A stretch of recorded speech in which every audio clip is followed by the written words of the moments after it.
சமீபத்திய வெள்ளப்பெருக்கால் பாதிக்கப்பட்ட மக்கள் மத்தியில் மனநல பிரச்சினை அதிகரிக்கக்கூடும் என்று சுகாதார அபிவிருத்தி பணியகம் கவலை தெரிவித்துள்ளது. வெள்ளத்தால் பாதிக்கப்பட்ட சமூகங்கள் மத்தியில் தூக்கமின்மை, நீண்டகால மன அழுத்தம் மற்றும் தற்கொலை எண்ணங்கள் போன்ற அறிகுறிகள் காணப்படுவதாக ஆலோசகரும் மனநல மருத்துவருமான விந்தியா விஜய் பண்டார குறிப்பிட்டுள்ளார்.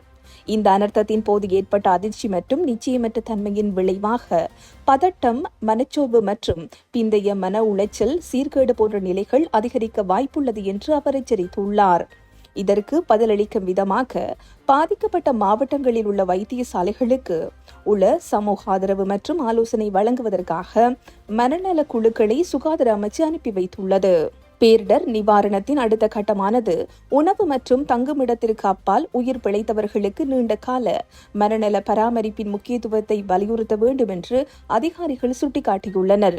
நிவாரண மையங்களில் பாதுகாப்பான இடங்களை உருவாக்குதல் மற்றும் நீண்டகால உளவியல் சிக்கல்களை தடுப்பதற்காக தொடர்ச்சியான பின்தொடர்தல் பராமரிப்பின் அவசியம் குறித்தும் சுகாதார நிபுணர்கள் வலியுறுத்தியுள்ளனர். மனநல உதவி அல்லது ஆதரவு தேவைப்படும் ஒருவருக்காக இலங்கை தேசிய மனநல நிறுவனத்தின் உதவி தொலைபேசி இலக்கமான 1926 பயன்படுத்தலாம்.